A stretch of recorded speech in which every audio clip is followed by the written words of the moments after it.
कुलवीर सिंह। बाबा जी प्रणाम।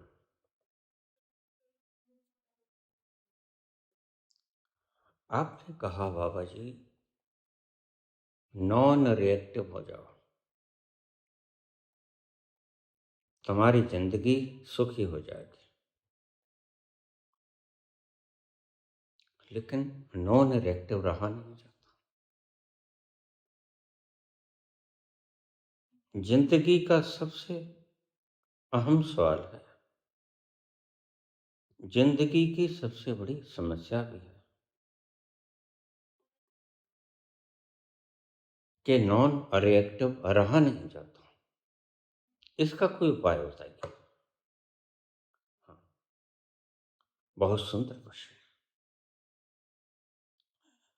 जीवन के लिए कारगर, सुखी जीवन जीने के लिए एक अमूल्य आभूषण,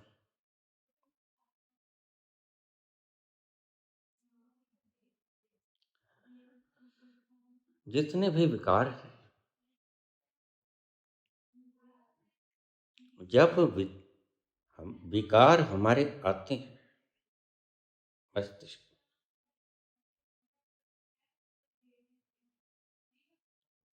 वो अचेतन से आते हैं। अचेतन से चेतन तक आने में थोड़ा सा वक्त लग जाता है।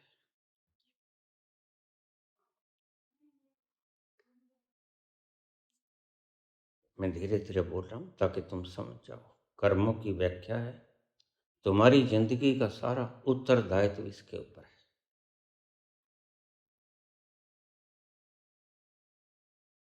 काम, क्रोध, लोभ, मोह, अहंकार या कोई भी विचार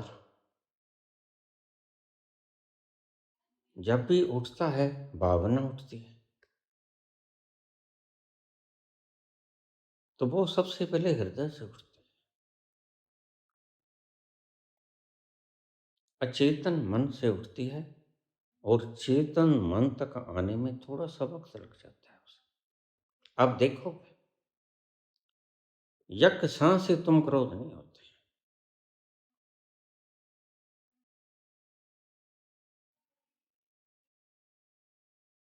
जैसे ही तुम्हें किसी ने कोई गाली निकाल दी,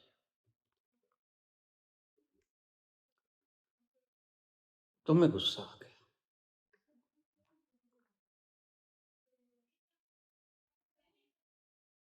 क्रोध आ गया। क्रोध आया अचेतन से और चेतन में आया। अब यहां समझो बात को, रुक जाओ थोड़ी सी देर। जैसे ही चेतन में क्रोध आएगा या काम आएगा, लोभ, मोह, अहंकार, मद, मत्सर, भय, तो तुम क्षण भर के लिए रुक जाना। तुम्हारी गलती क्या रह जाती है कि तुम यहां थोड़ा सा रुकते नहीं। अचेतन से बात चेतन में आई और तुम सामने वाले के मुंह के ऊपर फेंक देते हो उसे, जैसे तुमने ईंट चला के मारी हो। नहीं, बाहर रुक जाना है। यह कर्मों की कुशलता कहलाता है। भगवान कृष्ण का एक शब्द, बुद्धि युक्तो जहातोह उभे सुकृत दुष्कृत तस्माद्योगाय युजस्व योगः कर्मसु कौशलम।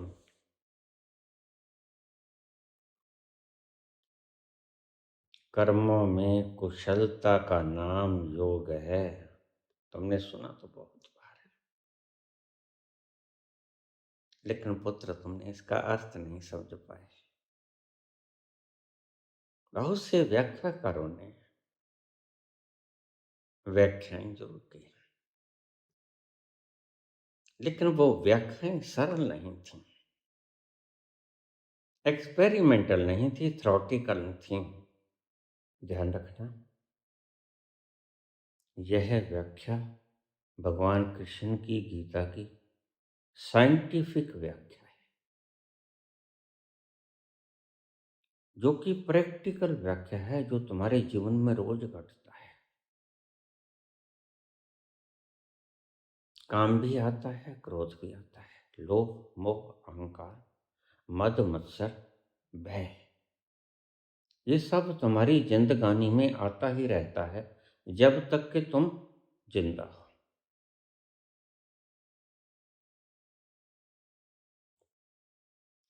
और ऊपर से मैंने कह दिया बी नॉन रिएक्टिव, प्रतिक्रिया विहीन हो जाओ, प्रतिक्रिया न करो। जैसे सास बहू के झगड़े, आज घर घर में पिता पुत्र के झगड़े, घर घर में भाइयों भाइयों के झगड़े, घर घर में, इनको कैसा सॉल्व करें, इस बात को गहरे से समझ लेना। आपकी जिंदगी से झगड़ा समाप्त हो जाएगा, आपकी जिंदगी मौन शांत, जैसे एक कमरे में मैं एकांत बैठा रहता हूं, ऐसे ही तुम्हारा मन करेगा। मैं बाजार में चलूं तो एकला चलूं, घर में बैठूं तो अकेला बैठूं, शांत होकर बैठूं।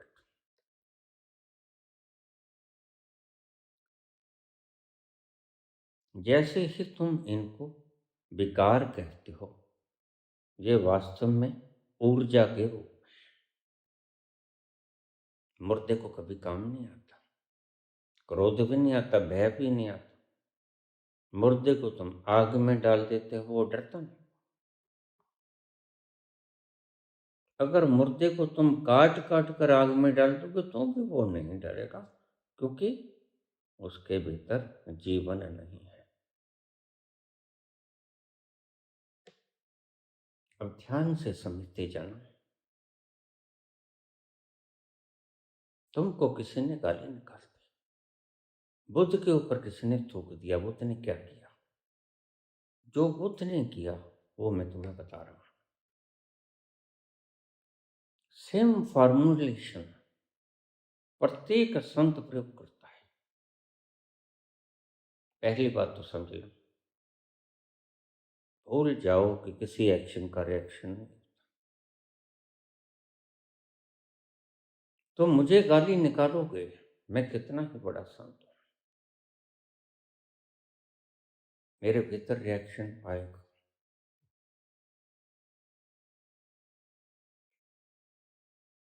बहू सास को कुछ कह देती है, बहू जहर से पागल हो जाती है, सास को कुछ कह देती है, आगे से सास कह देती है, यही तो झगड़ा है।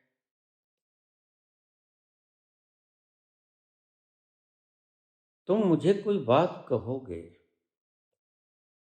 तो हो ही नहीं सकता कि उसका रिएक्शन ना आए। पहली बात तो ये समझ लो, यह एक नियम है। To every reaction there is an equal and opposite reaction. Buddha के ऊपर कोई थूक गया, गुस्सा बुद्ध को आएगा, क्योंकि गुस्सा है।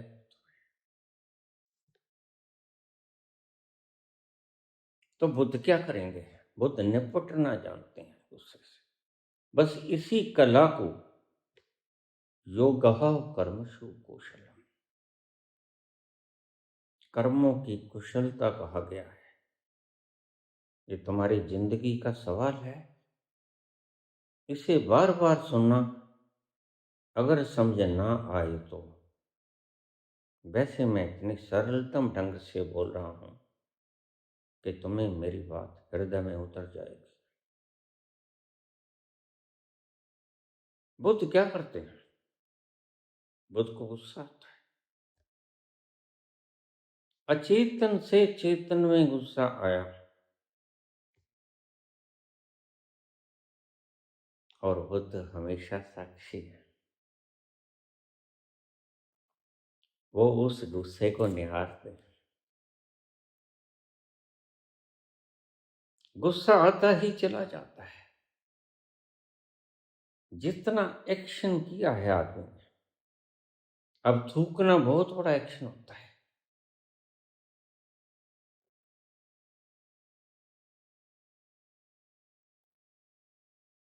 To every action, there is an equal and opposite reaction. Equal. अगर थूक दिया तो बहुत बड़ा गुस्सा दिलाने वाला काम कर दिया। बुद्ध मुर्दा नहीं है, बुद्ध परम जीवंत है। गुस्सा बुद्ध को भी आएगा। यही चीजें तुम्हें समझाई नहीं जाती क्योंकि वो महापुरुष थे, इसलिए उन्हें गुस्सा आता है। उन्होंने गुस्से के ऊपर वजह प्राप्त कर ली थी। नहीं, तुम्हें समझाने वालों ने गलत समझा दिया।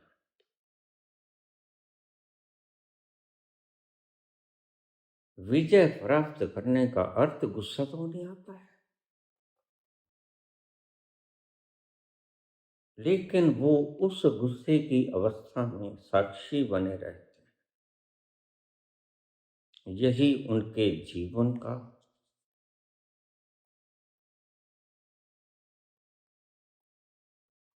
उपासना का ढंग है।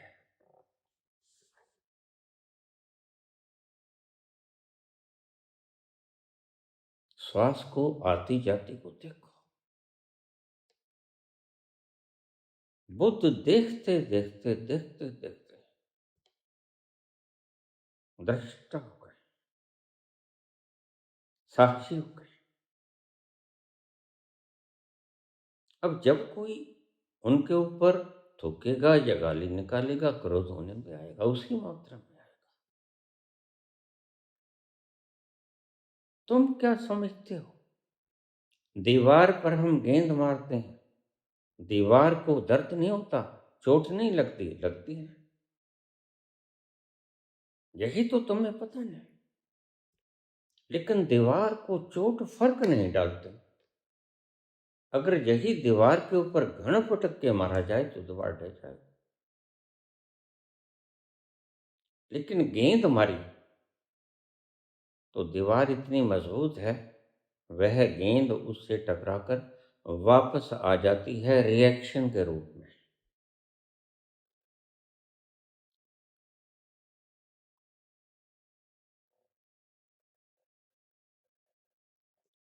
बुद्ध के ऊपर तुमने गाली फेंक दी या थूक फेंक दिया, बुद्ध को भी गुस्सा आएगा। और मैंने कहा गुस्सा अचेतन से चेतन में आएगा। थोड़ा सा वक्त, क्षण भर का वक्त अगर तुम संभाल जाओ तो तुमने विकारों पर विजय पा ली। इस सूत्र को ध्यान से सुनना। यह संतों का जीवन का मर्म है। ये बात अलग है कि तुम्हें समझ नहीं आया या उन्हें समझाना नहीं आया सरलतम ढंग से। अब यही बात कृष्ण इसी श्लोक में कहते हैं, दूसरे अध्याय का 50वां श्लोक। बुद्धि युक्ते जहां तीह उभे सुकृत दुष्कृते तस्माद्योपाय युजस्व योगः कर्मसु कौशलम।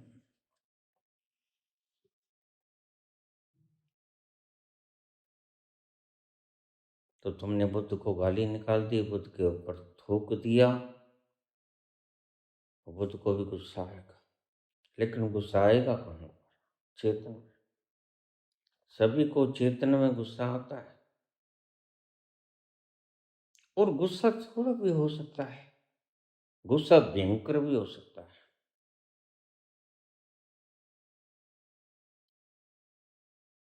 लेकिन बुद्ध क्या करेंगे आप? बुद्ध तो बड़े शांत हैं।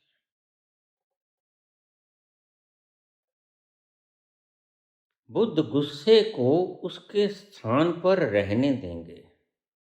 जो अचेतन से उठकर चेतन में आए, बुद्ध उसे निहारते रहेंगे।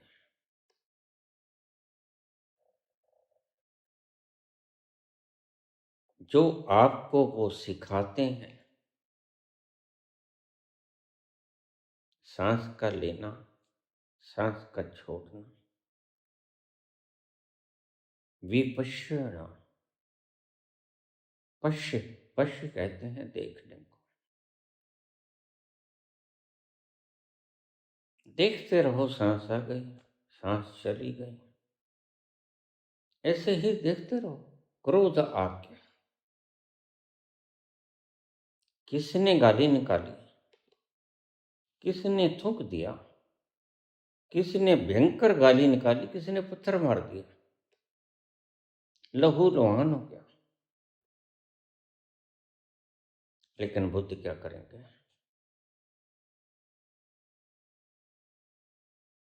बुद्ध अपना अंगोछा उठाएंगे और उस लहू को पोंछ लेंगे।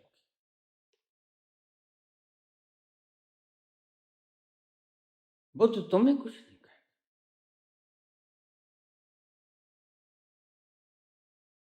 तुम्हें कुछ कहने की बजाय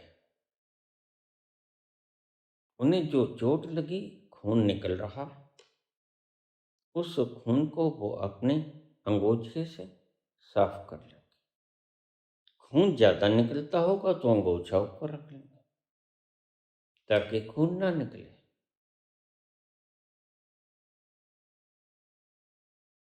वो अपने शरीर का बचाव करेंगे, तुम्हारी कोई फिक्र नहीं है उन्हें।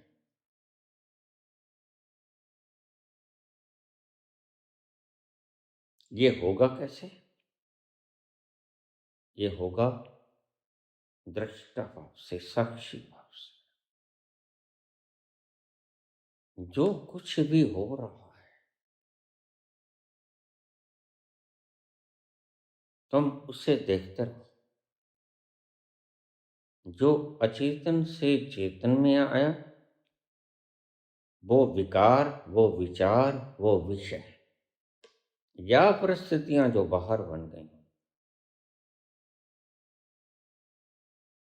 वो अनुकूल है, वो प्रतिकूल है, वो तुम्हारे माफिक नहीं है, वो तुम्हारे माफिक हैं। तुमने उनको सिर्फ देखना है। जैसे आसमान में आए हुए बादलों को तुम देखते हो और कहते हो कि आसमान में बादल आ गए। वो तुम्हें दिखते हैं क्योंकि तुम उन्हें देखते हो। आसमान में बादल है,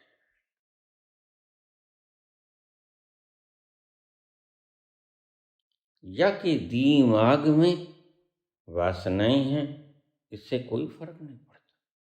फिर आसमान में सफेद बादल हैं या काले बादल हैं, या गरजने वाले हैं या बरसने वाले हैं, बहुत तरह के बादल होते हैं।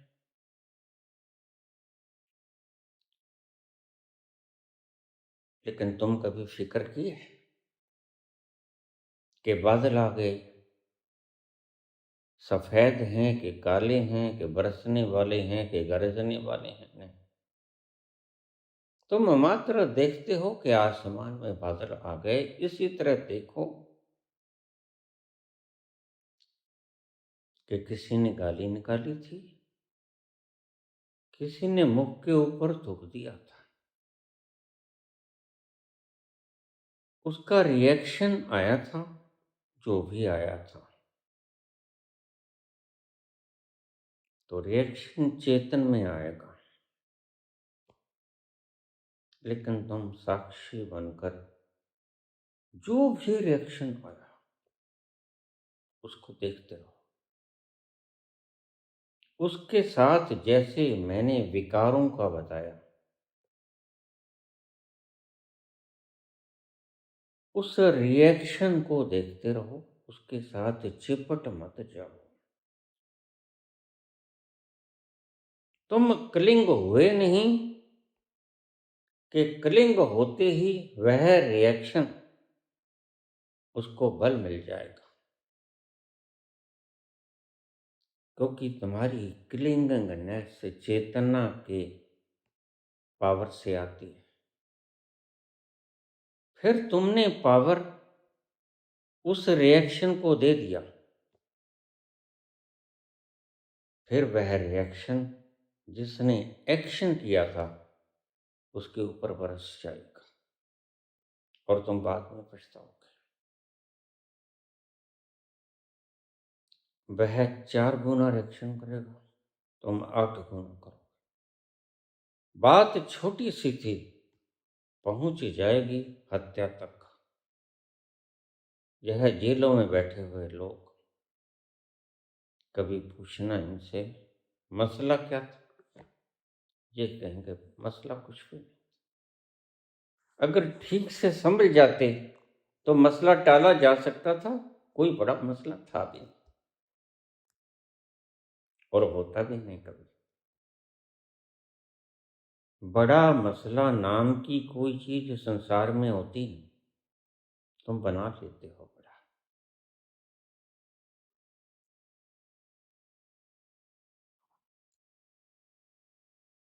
तुमने कहा पुत्र, क्रोध आता है, काम आता, लोभ आता, विचार आता, प्रतिक्रिया आती, लेकिन प्रतिक्रिया तो उसकी करने से आई ना। तो काम भी तो किसी के दृश्य को देखने से आया ना। मैं क्यों कहता हूं इन अधनंगी छोकरियों को जो सड़क पर फिरते हैं कि यह बच्चों को उत्तेजित कर रहे हैं।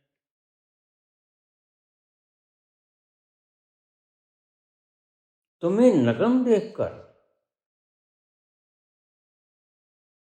इन्होंने काम वासना पे विजय नहीं प्राप्त की, यह कोई नारद नहीं हो गया।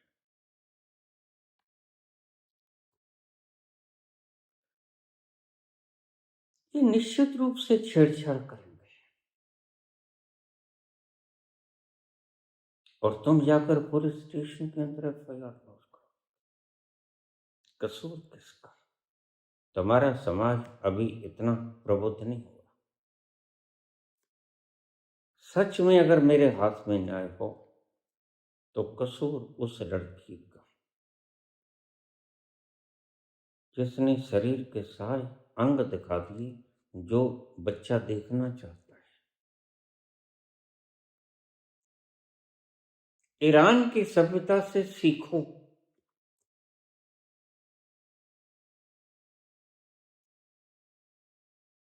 ईरान को अनपढ़ अशिक्षित मुल्क कहने वालों, तुम्हें पता नहीं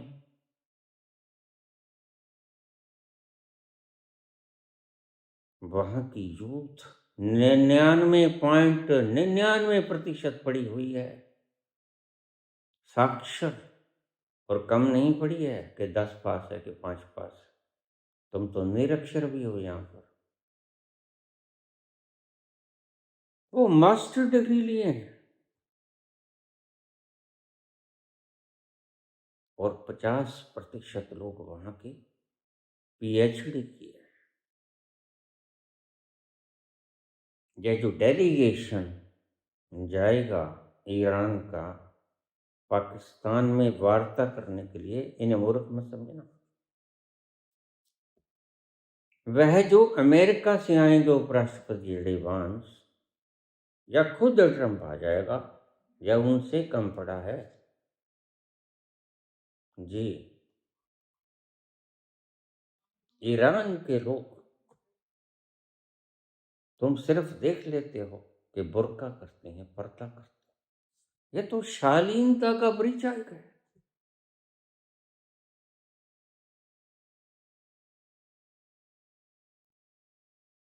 यह तो एक प्रकार की मर्यादा में रह रही हैं स्त्रियां, और कितना शुभ है।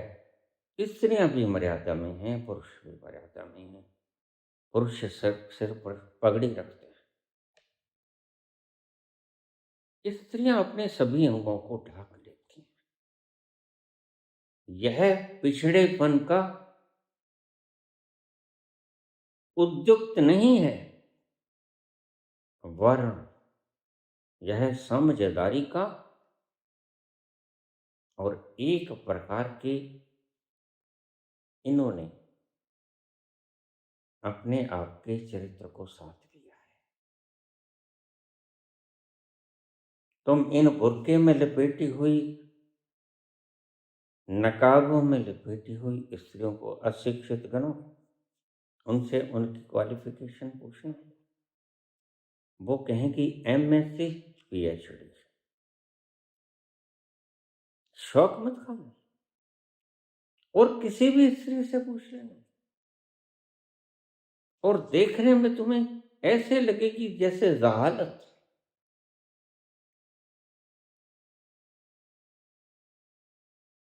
यह भी पर्दा नशी, यह लड़की इतनी बड़ी है, हाँ इतनी ही बड़ी। इसे ही भगवान राम की मर्यादा कहते हैं। भगवान राम अमर्यादित है, उन्होंने हर जगह मर्यादाओं को साधा है।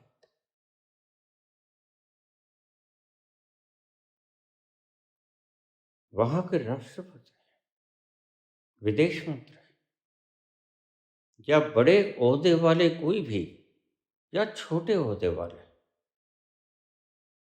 मास्टर डिग्री से कम नहीं है। मास्टर डिग्री या PhD, ये उनकी मिनिमम क्वालिफिकेशन। हमने यहां अशिक्षित लोगों को, नॉन एक्सपीरियंस्ड लोगों को, जिनमें अनुभव नहीं था, लठमार लोगों को, लठमार समझते हो,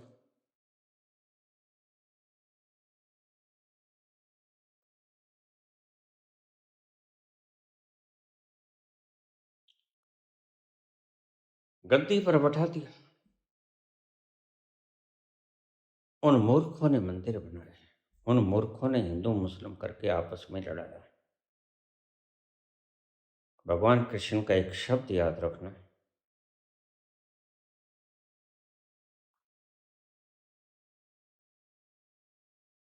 जहां शांति है वहां समृद्धि है।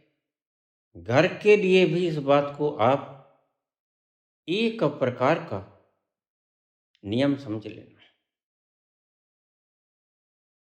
जहां शांति होती है वहां समृद्धि होती है।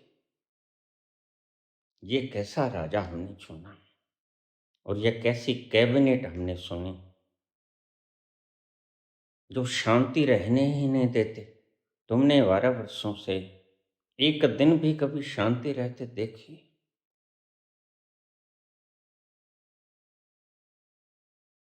जहां सुमति तह संपत्ति नाना, जहां कुमति तह विपत निदान।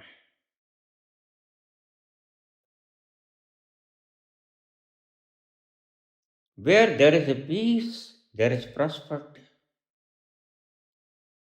जहां शांति है वहां प्रफुल्लता है, वहां विकास है। ये कहते हैं हम विकास करें। विकास क्यों नहीं हुआ? हमारे कर्म फल देते हैं। हमने कर्म क्या किए? आपस में लड़ाना, बैरी बनाना, लठमार भाषा, और ऐसे लोगों की प्रशंसा होती है। योगी आदित्यनाथ जैसे किसी लड़की से किसी ने रेप कर लिया था और योगी आदित्यनाथ की पुलिस ने उसका एनकाउंटर कर दिया। क्या बात है? ये कोर्ट्स किस लिए हैं? फिर अगर कोर्ट्स तुम्हारे मसले के अंदर इंटरफियरेंस करती हैं, तुम गज गज उछलते हो। इनको पकड़ो, इनको पकड़कर कानून के हवाले करो। क्या पता तुमने जो मारे वो तुम्हारे दुश्मन ना हो, जैसे तुमने हिरेन पांड्या को मार दिया, तुलसी प्रजापति और उसकी घरवाली को मार दिया। लोया ने किसी का क्या बिगाड़ा था? सोहराबुद्दीन केस में किसी ने किसी का क्या बिगाड़ा था? ये रोज लोग मर जाते हैं, तुम छानबीन क्यों नहीं करवाते? क्या सरकारों का काम बस जेब में हाथ फिरते रहना होता है? To investigate the truth. Pulwama कांड हुआ, हमारे अपने ही नौजवान मर गए जो हमारी दिन भर रात रक्षा करते हैं, जिनके होने के कारण हम आराम से घरों में चैन की नींद सो पाते हैं। तुम्हें पता नहीं, हम पंजाब में रहते हैं। हमने 65 में, 71 में तोपों की गड़गड़ाहट, गोलों की बरसात देखी। तुम दूर बैठे हो।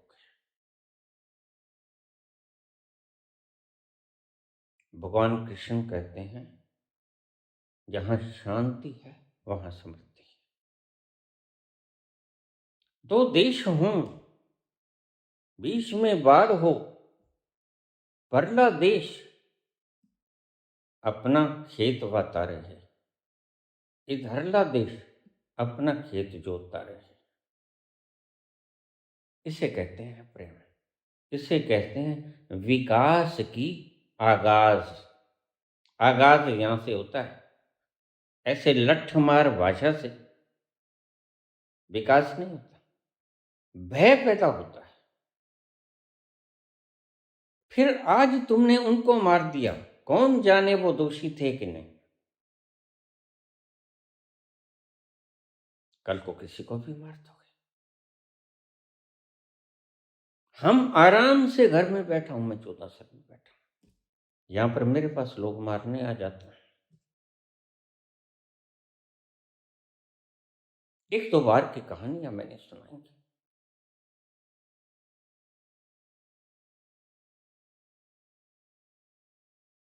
मैंने कहा तू मुझे मारने आया है? हाँ। फिर तू क्यों फंसता है मूर्ख? अरे तू तो अभी छोटी उम्र का है, तूने तो सारी जिंदगी जीनी है, क्यों किसी के कहने से बहकावे में आता है? मुझे मारना चाहता है, लिया रिवाल्वर मुझे दे दे, मैं खुद की कनपटी पे रखूंगा और सौगंध खाता हूं कि मैं चला दूंगा इसको। तेरी इच्छा भी पूरी हो जाएगी और तेरे पे इल्जाम भी नहीं लगेगा, और तू यहां से चला जा।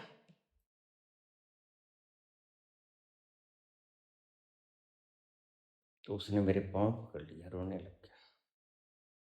उसने मुझे नाम भी बताया, किसने भेजा है।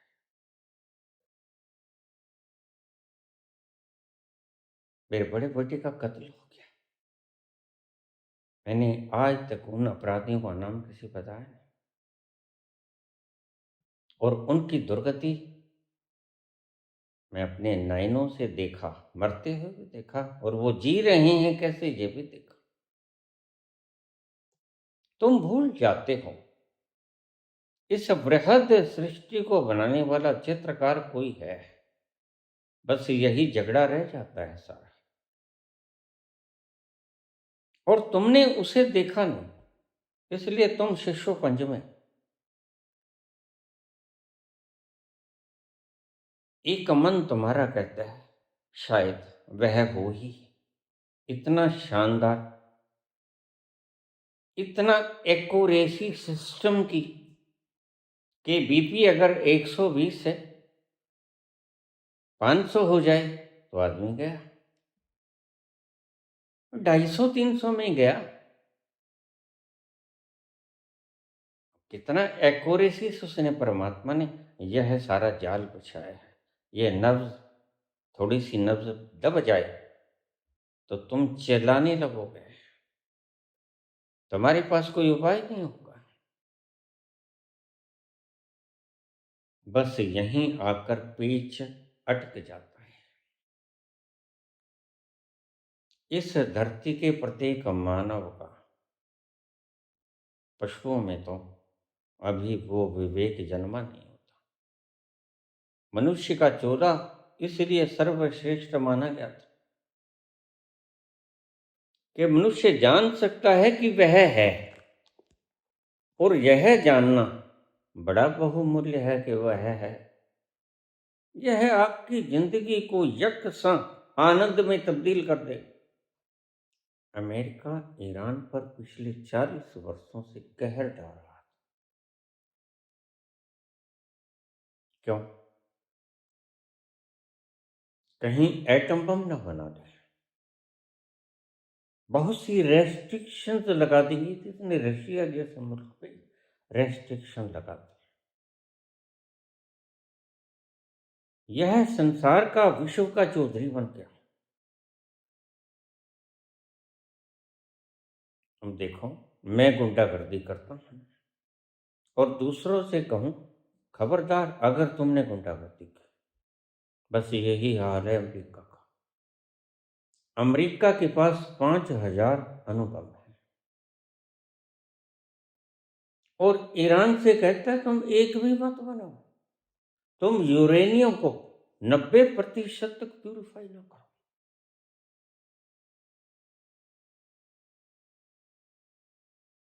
क्या यह न्याय संगतवाद है? अगर तुम अपने एटॉमिक पावर प्लांट यूरेनियम से चलाना चाहते हो तो ईरान क्यों नहीं चलाना चाहता? वो कहता हमें शक है कि तुम परमाणु बम बना लोगे। तो बना लोगे तो तुमने तो 5,000 बना रखे।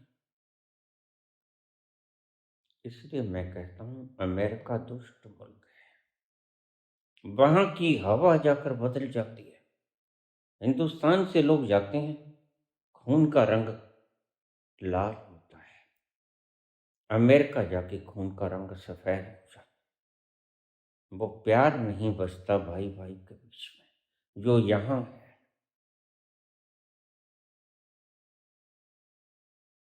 यहाँ एक व्यक्ति पर मुसीबत आ जाए सभी दौड़ पड़ेंगे। वहां कोई किसी को नहीं पूछता, पड़ोसी को पड़ोसी नहीं पूछता। रेस्ट्रिक्शंस लगाए, बैन्स लगाए, तुम ये नहीं कर सकते, तुम वो नहीं कर सकते। यह हुक्मरान बनना चाहते हैं।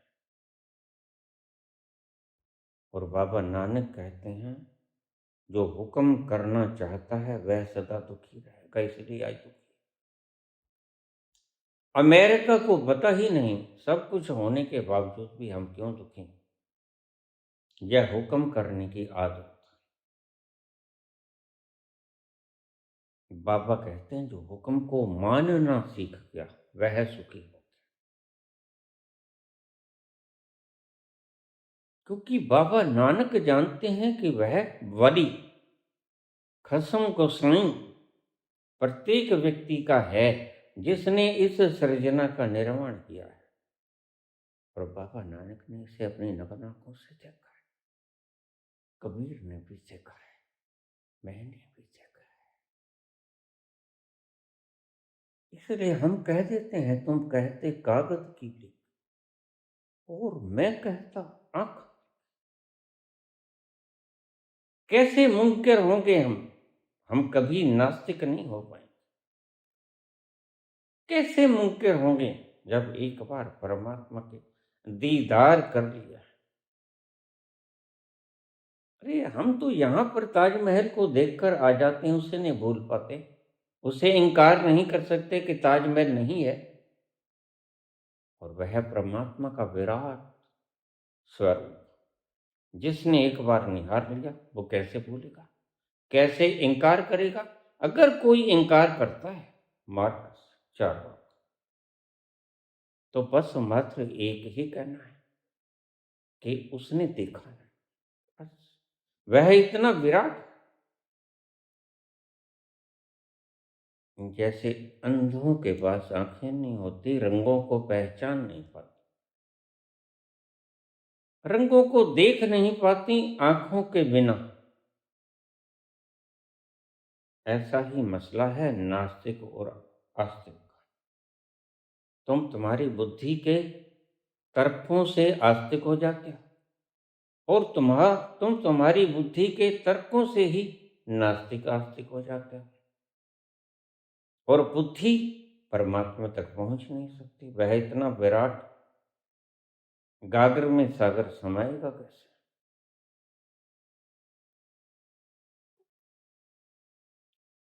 तो प्रथम बात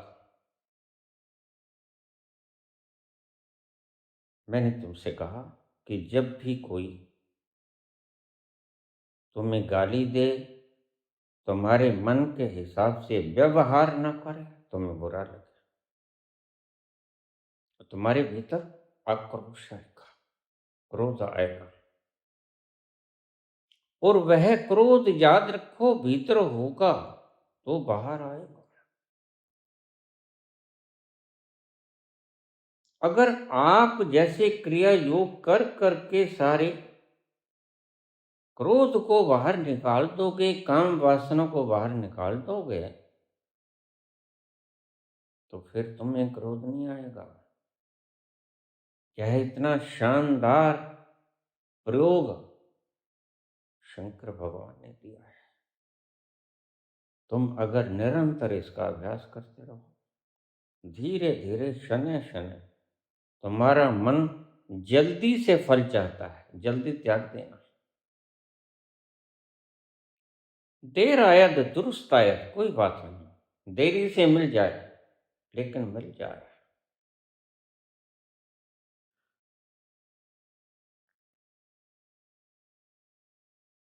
तुम धीरे धीरे चलते रहे। क्रिया योग करने से तुम्हारी सारी शरीर की प्यूरिफिकेशन होगी। जो मल मैल भीतर फॉरेन मटेरियल की तरह जमा थे, वो सब बाहर निकल जाएंगे श्वास के जरिए। जब तुम एक्सहेल करोगे तो वो सब बाहर निकल जाएंगे, और उसके अतिरिक्त शरीर तो शुद्ध होगा ही, विकार भी धीरे धीरे घटेंगे। क्रोध घट जाएगा, काम घट जाएगा, मोह घट जाएगा, लोभ घट जाएगा, अहंकार घट जाएगा, भय घट जाएगा। क्योंकि जो भीतर छिपा पड़ा है वह क्रिया योग की हवा उस धूल को उड़ाकर तुम्हारे चेतन मन में ले आएगी, और यहां से वो बाहर कैथारसिस होगा। उस वक्त तुम घबराना मत। यह कैथारसिस है। मेरे पास रोज फोन आ जाते हैं, बाबा जल्दी करो, फोन उठा लो। क्या हुआ? बाबा कांप रहा हूं, बस मर जाऊंगा। मैंने कहा तू कांपता रहे, तू मरेगा नहीं। तो फिर आधा घंटा बाद मेरे को फोन कर। यह भय का कैथारसिस है। यह तुझे लगता है कि मैं मर जाऊंगा, लेकिन नहीं, ये दबाया हुआ मन का भय है जो बाहर निकलता है। तुमने बहुत कुछ दबा दिया है वक्त वक्त पे, और उसका तुम्हें पता नहीं है। दबाते वक्त तुम कहाँ पता रखते हो।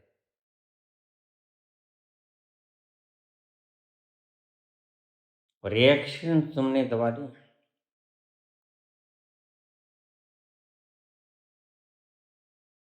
सास ने बहू से कुछ कह दिया, बहू ने सास से कुछ कह दिया। सास कमजोर है या बहू कमजोर है, निश्चित रूप से वह प्रतिक्रिया नहीं करेगी। दूसरा, तुम जानते नहीं कुछ तो फिर तुम दबा लोगे। ये दमन किए हुए विकार तुम्हारे भीतर जमा पड़े हैं अचेतन के, इसलिए अचेतन इतना भर गया है। तुमने दमन बहुत किया है जिंदगी में। दमन की वृत्ति को आज से ही त्याग दो, और उसका हल तुम्हें बताता हूं।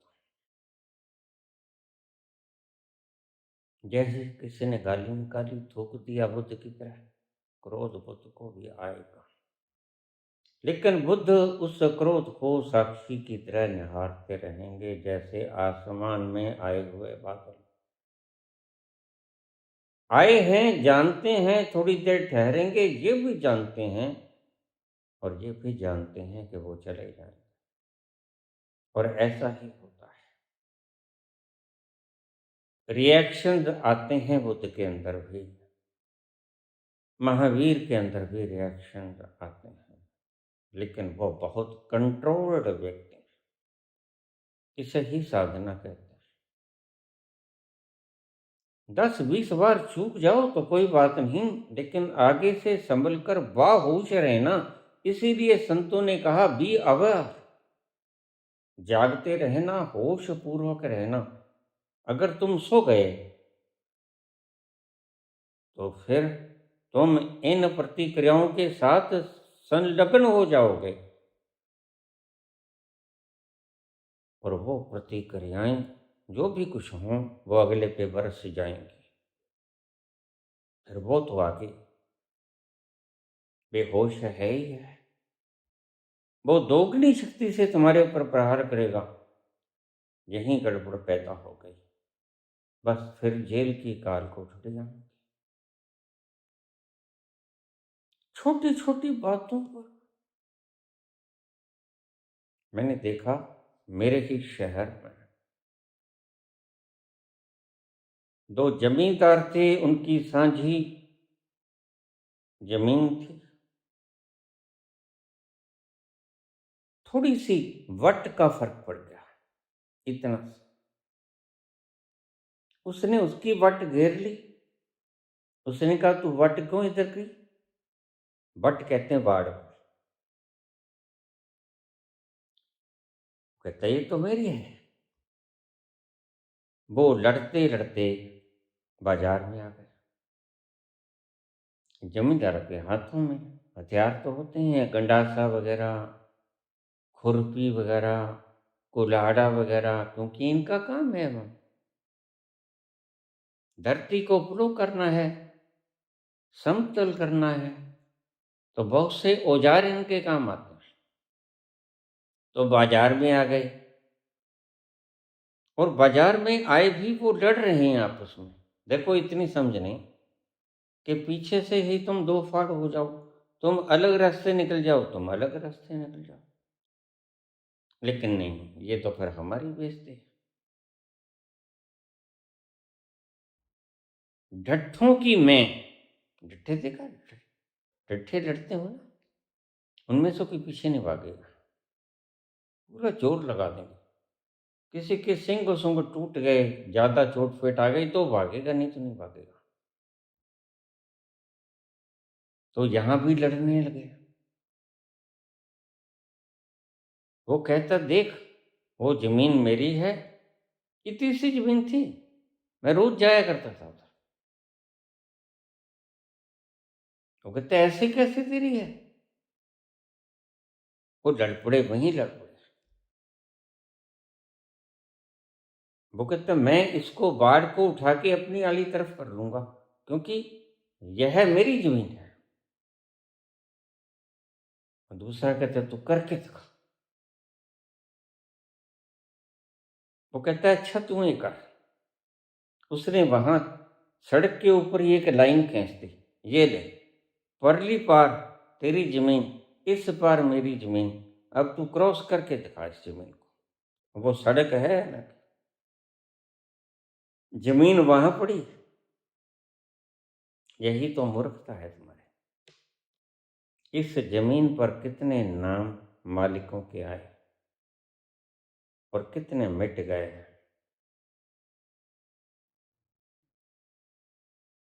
कितने और आएंगे।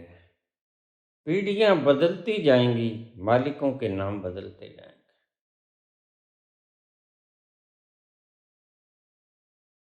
आज से 100 साल पहले एक जमीन मेरे दादा परदादों की थी, सड़दादे का था, कारी गांव में। आज वो आगे बिकती बिकती बिकती बिकती पता नहीं कहां चली गई। कितने नाम लिखे गए उस कागज पर।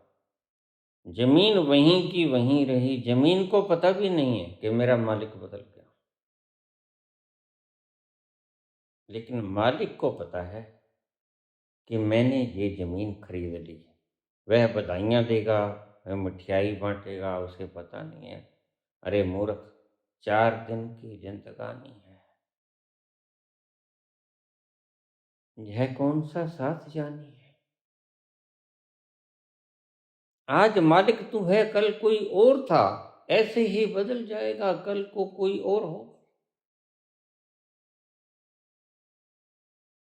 न कर इतना तकव्वुर, जहां एक रोज फानी है, तेरे से आला हो गुजरे, न कुछ बाकी निशानी है।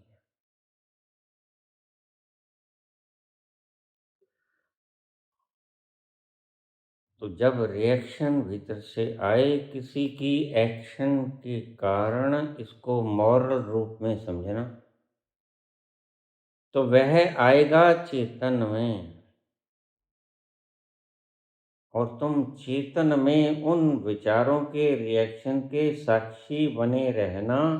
जैसे ढंग मैंने सिखाया था, काम, क्रोध, लोभ, मोह, अहंकार, भय,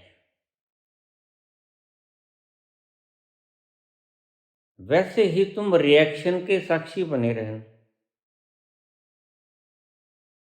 रिएक्शन को बाहर वाले के ऊपर, सामने वाले पर पटक मत देना, बस इतना अवेयर रहना।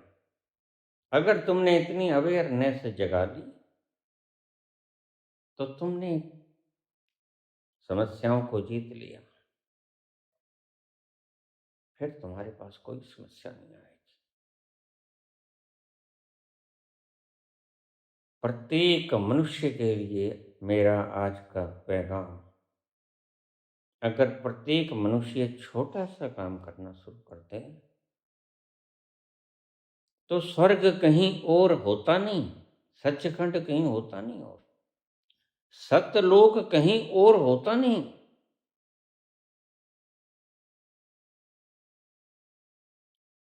सचखंड तुम यहीं बना पाओगे, स्वर्गलोक तुम यहीं बना पाओगे। जीते जी आनंद का नाम सचखंड है। तुम सत्य के खंड में पहुंच गए, तुम इतने आनंदित हो गए कि तुम परमात्मा का शुक्रगुजार कर रहे हो। हे ईश्वर, तेरा लाख लाख शुक्रिया।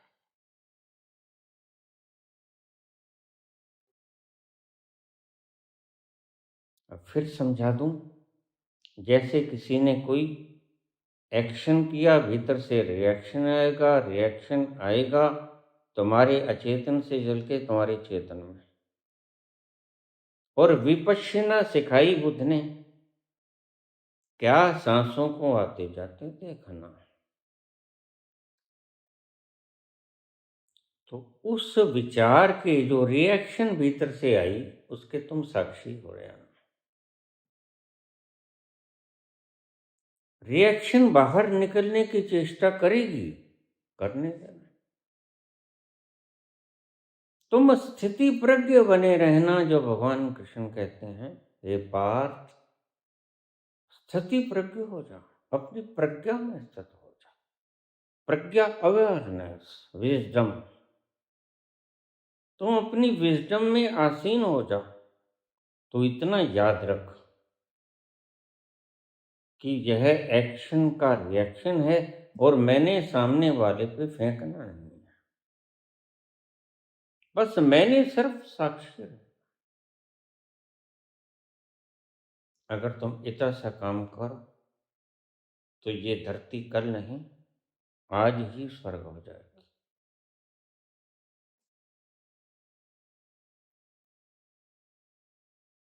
फिर संतों की आनंद की सुगंध लेने तुम्हें संतों के पास नहीं जाना पड़ेगा, वही सुगंध तुम्हारे भीतर भी है। दिल के आईने में थी तस्वीर यार, दिल के आईने में थी तस्वीर यार, जब जरा गर्दन झुकाई देख ले। फिर तुम्हें किसी संत के पास मोहताज नहीं होना पड़ेगा, फिर तुम अपने ही भीतर उतरोगे और उस सुकून को पालोगे। वह परमपिता परमात्मा तुम्हारे ही घट के भीतर विराजमान है, लेकिन अनंत अनंत जन्मों से तुम उसे बाहर ढूंढ रहे हो। कस्तूरी कुंडल बस है, मृग ढूंढे वन माह, मृग उसको वन में ढूंढता है और हिरण की कस्तूरी कुंडल में होती है। ऐसे घट में पीवह मूर्ख जाने ना। कबीर कहते हैं कि ऐसे ही हमारी इस गड़े में पिया बैठे हैं, लेकिन मूर्ख व्यक्ति, बेहोश व्यक्ति, मूर्छित व्यक्ति यह जानता नहीं कि परमात्मा मेरे ही भीतर है। परमात्मा के दर्शन करने के लिए हज करता है, तीर्थ करता है, मंदिर मस्जिद गुरुद्वारा चर्च जाता है। कितना मूर्ख है आदमी। इसकी मूर्खताई का कोई अंत नहीं।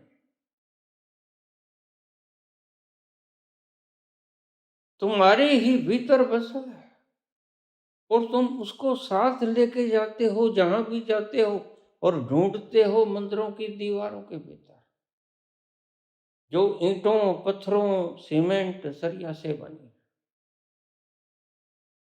अपने भीतर नहीं देखते हैं और चीजें वहीं मिला करती हैं जहां हुआ करती।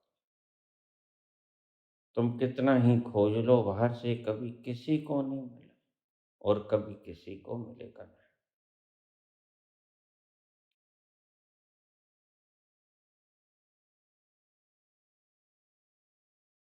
रिएक्शन आएगी। तुमने कहा कि आपने रिएक्शन से सुलटने का कोई उपाय नहीं बताया। तुमने बस ये कहा कि रिएक्शन मत करना, बिल्कुल वैसे ही जैसे मैं कहूं कि क्रोध नहीं करना, काम नहीं करना, बैर नहीं करना, तो मैंने आज साफ कर दिया। जैसे क्रोध आया और तुम साक्षी हो गए, जैसे काम आया और तुम साक्षी हो गए। तुम ठहर जाओ, काम की क्या बसात कि तुम पर हावी हो जाए। ये तो तुम उत्तेजित होते हो।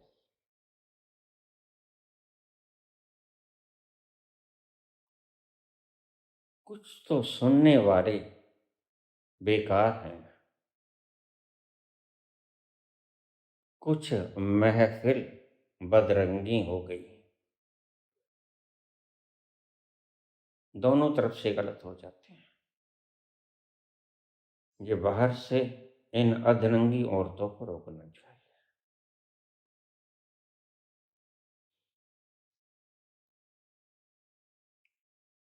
या फिर इतना ही शोक है तो ये भी उतार दो,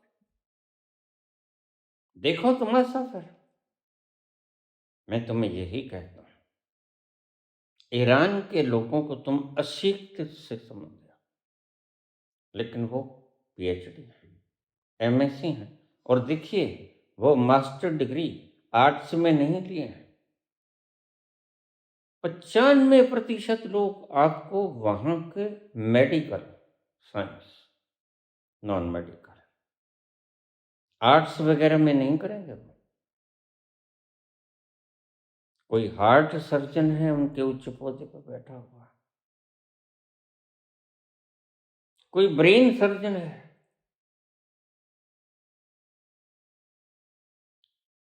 बहुतेरे तो उसमें डॉक्टर हैं और बहुतेरे उनमें पीएचडी हैं। तुमने किससे पंगा ले लिया है मिस्टर ट्रम्प? इसलिए मैंने उस दिन बोला था कि उनमें तो वो तो लड़ाके, वो तो 8 साल तक ईरान इराक से लड़ता रहा। अब हिसाब लगाओ उनके पास कितना जज्बा है लड़ने का, और तुम थुल से हो, और तुम तो जाते हो एपिस्टीन के आइसलैंड पे। यह साधते हैं ब्रह्मचर्य, पर्दे में अपने आप को रखना। ब्रह्मचर्य को साधने में सहयोग पड़ता है। अपने आप को उघाड़ा कर देना आपकी काम वासना को उत्तेजित करता है। तो सभ्याचारक लोग हैं ये, इन्होंने साध लिया है अपने आप। ये मर्यादित लोग हैं, ये मर्यादा में बंधे हुए लोग हैं, इन्हें अशिक्षित मत समझना। हमारे मूर्खों ने, अनपढ़ों ने, अशिक्षितों ने मंदिर बनाए, इन्होंने विश्वविद्यालय बनाए, हमने हिंदू मुस्लिम को लड़ाया, इन्होंने आपस में प्यार बांटा। इख्तलाफात तो सबके भीतर होते हैं, लेकिन बात तो ये है, हिंदू धर्म क्यों मार खा गया, हिंदुस्तान क्यों गुलाम रहा? क्योंकि इसने एक कौम को अलग कर दिया, शूद्र कौम को अलग कर दिया, वैश्य कौम को अपने से नीचा माना। शूद्र कौम को इसने अपने से नीचा माना, लेकिन साथ ले लिया, तो आधी जनता कट गई। जब किसी ने आक्रमण किया तो आधी जनता कहती है हमें क्या है, ये तो ब्राह्मणों के ऊपर हुआ है, और हम हार गए। हमारी बाइफर्केशन का हमें यह इनाम मिला। तुम आज तक सोच सोच के हार गए कि आखिर हम गुलाम हुए क्यों? गुलाम हम ऐसे हुए, हमने आधी जनता को काट दिया कि तुम तो शूद्र हो, तुम तो अछूत हो, तुम तो त्याज्य हो। वो क्यों लड़ेंगे हमारे लिए? और हम लड़ने भी नहीं देंगे। हम अपनी तलवार को उनकी छाया भी नहीं पड़ने देंगे, तो फिर वो लड़ेंगे क्यों? और वो ही लड़ सकते हैं अच्छे से, क्योंकि वो हार्ड वर्कर है। पंडित तो हराम की खाता है, मंत्र पढ़ता है और आग में घी को जलाता है। व्यर्थ है सब। जब तुम परमात्मा को जानते ही नहीं, तो इन हवन कर्म कांडों में फायदा क्या है? तुम जानते हो कुछ? अपने भीतर झांक के देखना। तुम्हें पता है कि परमात्मा नाम की कोई चीज होती है? नहीं पता। मैं जानता हूं।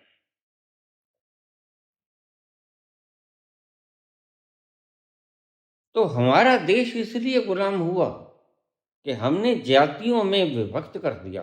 हमने एक पोर्शन को काट दिया, हम अपना एक हाथ काट दिया। क्या खाक लड़ेंगे? एक हाथ से क्या लड़ेंगे? हमने आधा शरीर काट दिया। वैश्यों को हमने अपने से कम समझा, शूद्रों को हमने कम समझा।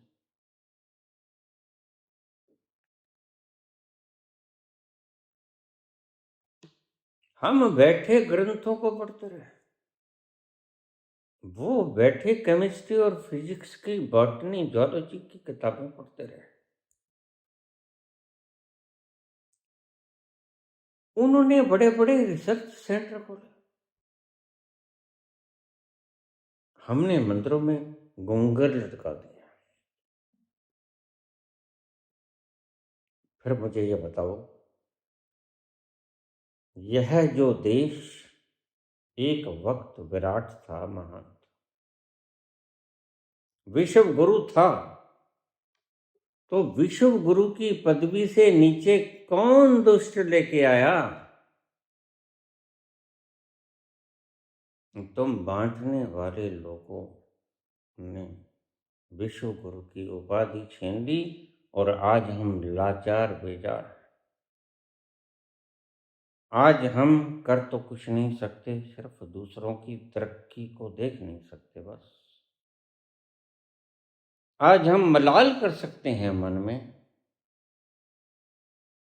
किसी दिन हम फख्र भी कर सकते थे, किसी दिन हमारे घरों में सोने चांदी के ढेर लगे रहते थे सिक्कों के, जब फायान यहाँ पर आया चाइना का। और इसी चाइना में जब जाकर बताया गया कि हिंदुस्तान बड़ा अमीर मुल्क है, गोल्डन स्पैरो,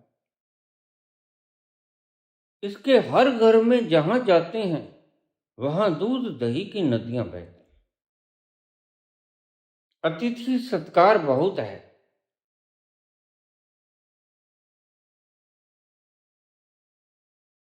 और उसने ऐसा सत्कार किसी मुल्क में पाया नहीं।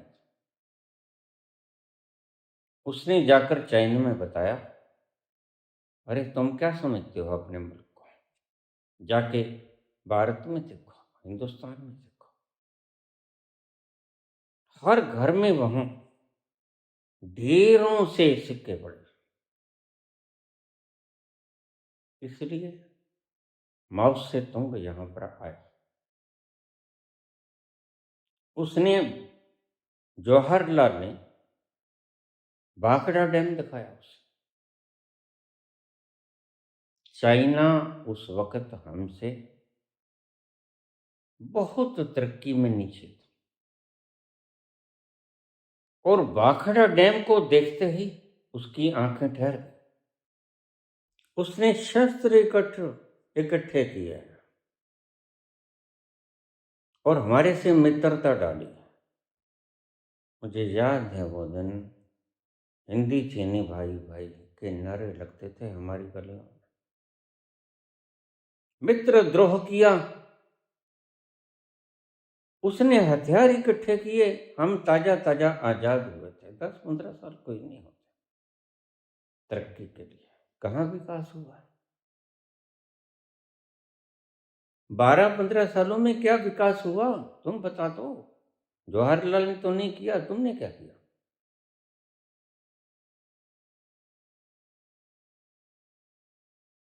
सब झूठ, पाखंड, तूफान, कफर, सब गुंडागर्दी। पाप कर लिए, उसमें वक्त खराब किया, फिर पाप उगड़ ना जाए उसके लिए पैसा बर्बाद किया। ये वेश्याएं रख ली चिल्लाने के लिए, उगड़ ना जाए सब तरकीबें की। लेकिन कभी कोई छुपा रहा, आज नहीं कल उगड़ जाएगा। क्यों नहीं जरूरत होती एक व्यक्ति के मुंह के ऊपर रोज थूकता है सुब्रमण्यम स्वामी। यह 4 स्त्रियों के साथ सोता था, एक को छोड़ के इसीलिए आया था। इसकी तमन्ना विराट थी, और एक तो उसमें से मंत्री भी बन गई थी। अब जो व्यक्ति सरेआम इसी की पार्टी का कह रहा है, यह गूंगा है या बहरा है? हमारे prime minister mister Narendra Modi के बारे में बात कर रहा हूं। तुम कहीं ऐसा ना कह दो, हैं तुम तो किसी और की बात कर रहे थे। नहीं, मैं तुम्हारी बात कर रहा हूं। यह कहता है तो इसको जवाब क्यों नहीं देते? भी बताओ कौन है वो? लेकिन साइलेंट इज हाफ कॉन्सेंट, चुप रहना आधी सहमति होती है। Silent is half consent. तो तुम जवाब नहीं देते, इसका साफ मतलब है कि तुम स्वीकार करते हो जवाब है ही नहीं तुम्हारे पास। जवाब हो तो तुम मुंह के ऊपर ठोको अगले दिन। कह रहे क्या बात करता है तू, मैं तेरे ऊपर मानहानि करूंगा। तुम अदालत जाओ, दंड मत दो, ईडी सीबीआई मत भेजो, तुम अदालत जाओ, मानहानि करो इसके ऊपर। तुम सर्वोच्च देश के नेता हो। लेकिन नहीं, क्योंकि जनाब ने ये किया, कहीं एपिस्टिन ना उगड़ जाए। अब देखो एक व्यक्ति क्या कुछ करेगा, बात ठीक है, कहता है एक अकेला 100 पर भारी, बिल्कुल ठीक। 100 व्यक्तियों को दबाने में लगा है, कोई उधर से उखड़ जाती है, लूप होल, लूप होल, कोई उधर से उखड़ जाती है, किस किस को दबाएगा बेचारा, आखिर में पार्लियामेंट सदन में आना ही छोड़ दिया। कहता जी स्त्रियां मुझे काट लेंगी। मैंने कहा भाई किससे काट लेंगी? कहते हैं इनके पास दांत है ना। मैंने कहा भी देखो स्त्रियों, दांत बाहर रख के आया करो, ये दांत उखड़वा लो, नए नए मसूड़े लगवा लो, जब सदन में प्रवेश करो तो मसूड़े बाहर निकाल के आया करो। ये मोदी जी का फरमान। अब क्या करें इसका, चंद भान के स्टेशन का।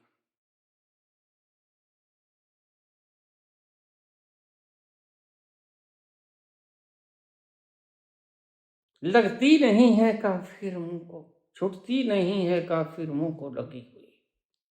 अब ये छोड़ता भी नहीं करती। कुछ इधर उधर के सब्ज बाग दिखा के पहली बार आया था, तब का क्यों जंड लगा है ये छोड़ने का नाम। छूटती नहीं है काफिर मुंह को लगी। अब ऐसा स्वाद आया बैठने का, ये बढ़िया। बड़े बड़े लोगों से मिलो, तेल का मुफ्त का है, जहाज है, जहां चाहे घूमो। तो क्या तुम घूमने ही आए थे? फिर घूम ही लो अच्छी तरह से। अरे भाई यहां पर रोजगार कौन देगा?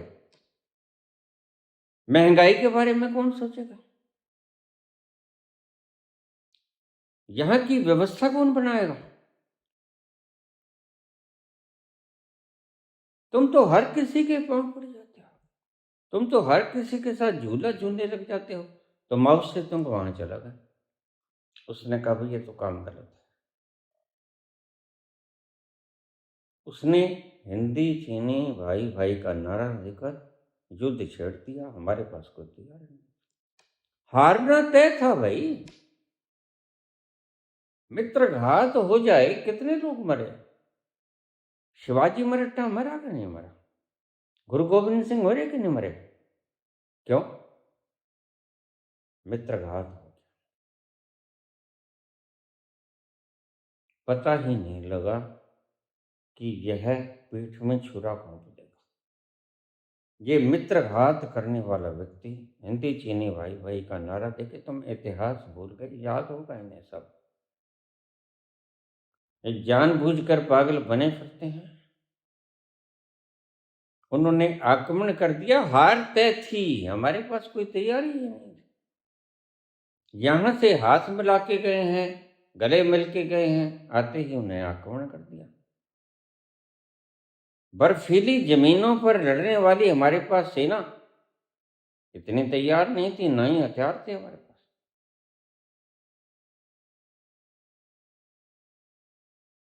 उसके बाद जवाहरलाल को अकल आई कि घर भी संवारना होता है और बाहर से भी सुरक्षा करनी होती है। फिर उन्होंने बाहर की सुरक्षा का इंतजाम करना शुरू किया।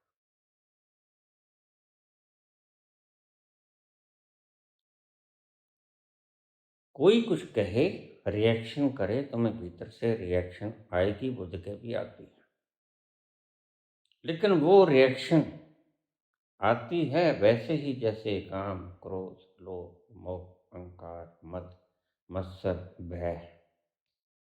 ये आते हैं यहां चेतन में खड़े रहते हैं बादलों की तरह,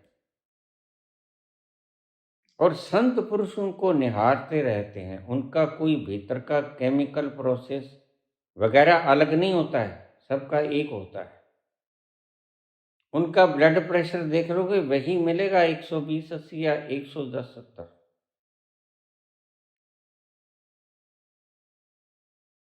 खून से पहचान नहीं की जा सकती कि ये आदमी एनलाइटेंड है, आर नॉन एनलाइटेंड। तो जो भी कुछ विकार आए, जो तुम्हारी जिंदगी में उत्पात मचा दे, उसके लिए यही फार्मूला प्रयोग करना है। खैर, तुम भूल गए पूछना, मैं बताना भूल गया।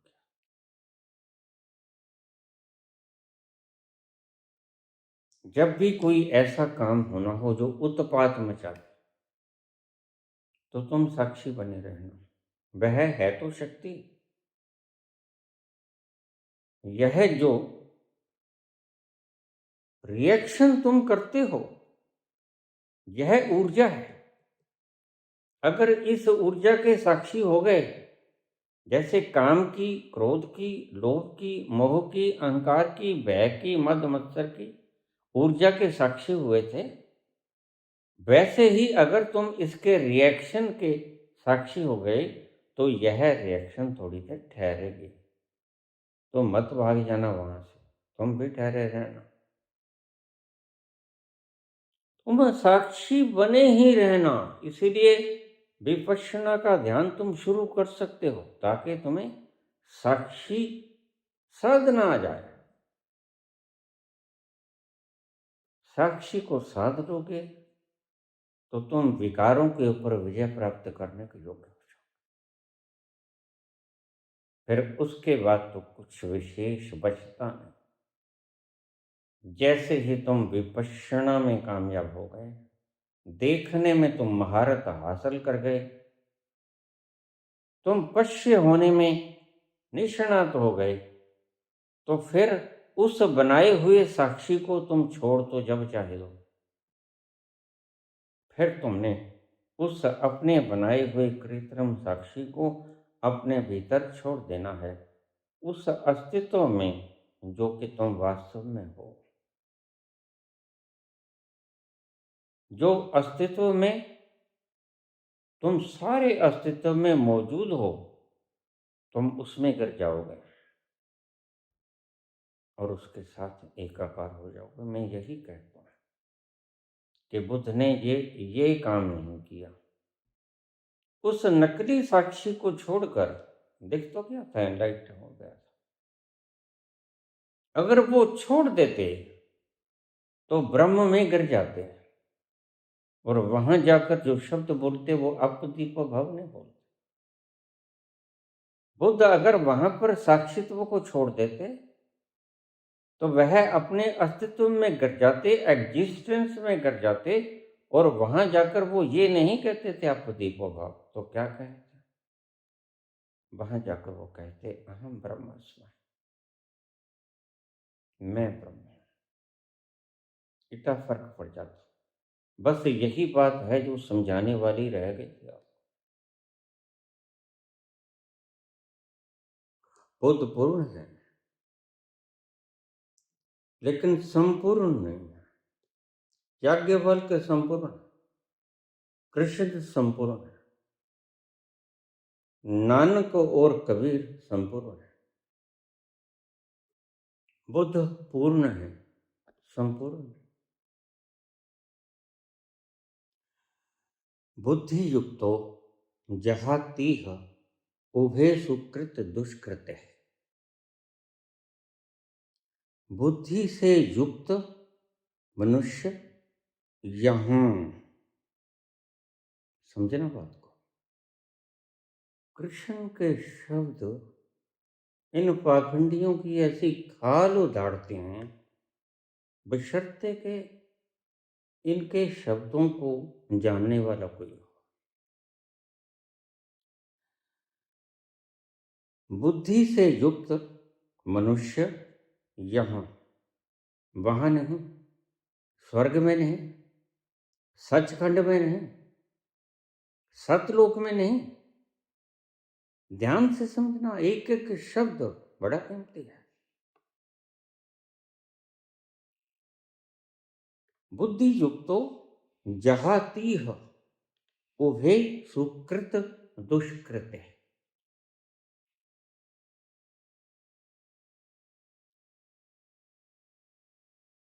समता से युक्त मनुष्य यहाँ पुण्य और पाप से परे हो जाता है।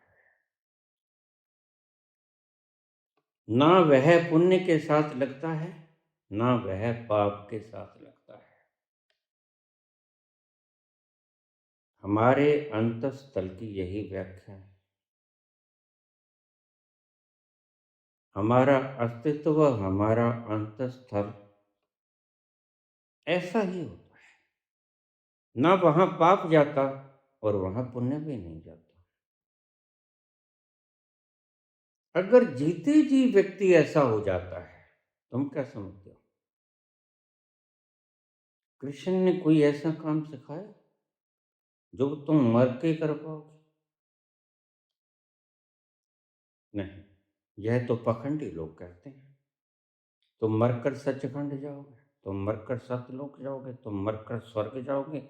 यह तो व्यापारी लोग कहते हैं, लोभी लोग कहते हैं, लालची लोग कहते हैं। मरकर कोई स्वर्ग और कोई सचखंड और सतलोक नहीं। इस शब्द को अच्छी तरह से समझो। यहीं यहीं यहीं, इह इह इह का मतलब यहां, जीवत अवस्था में। इसलिए संतों ने कहा मर जीवड़ा हो जाए। मरना है, लेकिन जीते जी मर जाओ। मरो हे जोगी मरो, मरो मरण है मीठ। ऐसे मरनी मरो जिस मरनी मर गोरख पीठा। जैसे हम जीते जीते रोज स्नान करते हैं और अपने वस्त्र बदल देते हैं, बस ऐसे ही भगवान कृष्ण कहते हैं तुम्हारा जीवन भी वस्त्रों को बदलना ही है। तुम एक गर्भ से दूसरे गर्भ में चले जाते हो, यानी एक वस्त्र को छोड़कर दूसरे वस्त्र डाल लेते हो। वासांशी जीर्णानि यथा विहाय, नवानि गृह्णाति नरोपराण, तथा श्री रानी विहाय, जीर्णा अनन्यानि संयाति नवानि ते। कृष्ण भगवान कहते हैं यहीं यहीं मिलेगा। तुम दुख भी यहां भोगते हो, लेकिन पंडितों ने तो दुख भोगने के लिए भी नरक बना दिया। फिर जहां हॉस्पिटल के अंदर जो वर्षों वर्षों तक लोग सुइयां लगाई, ऑक्सीजन लगाई, वेंटिलेटर के ऊपर सड़े गले पड़े रहते हैं, वो कौन सा नरक है? लेकिन यह पाखंडियों की, लालचियों की बात है। अगर नर्क ऊपर होता तो दो बार एक चीज का भुगतान नहीं होता, एक कर्म का भुगतान एक बार होता है। या तो यहां भोग लो, या फिर यहां नहीं भोगा तो वहां भोग लो। लेकिन परमात्मा ने यहीं इसी सृष्टि पर भोगने की व्यवस्था की है। जहां कर्म करोगे उसी भूमि के ऊपर भोग भोगो। तुम यहां गुनाह करते हो, हत्या करते हो, यहीं पर कैद किए जाते हो जेल में, या कोई नरक में जाके जेल है? नहीं, तुम्हारे पंडितों ने तुम्हें गुमराह किए हैं, तुम्हारे आचार्यों ने, तुम्हारे मार्गदर्शकों ने, तुम्हारे डेरावादियों ने तुम्हें गुमराह किया है।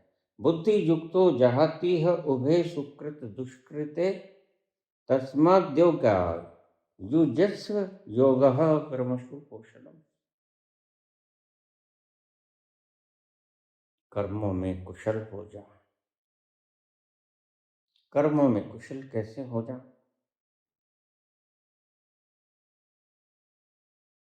दुख और सुख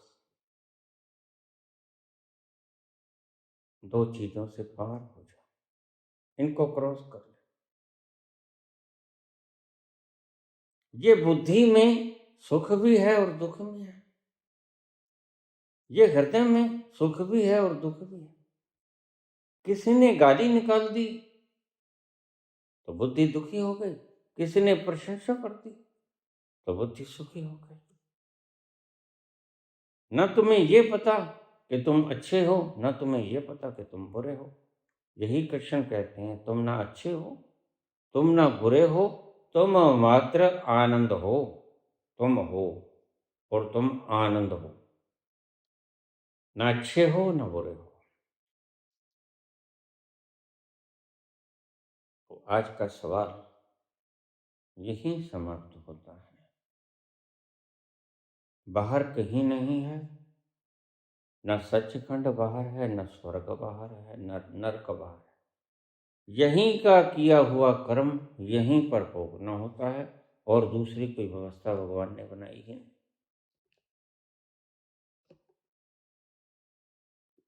श्री कृष्ण गोविंद हरे मुरारी, हे नाथ नारायण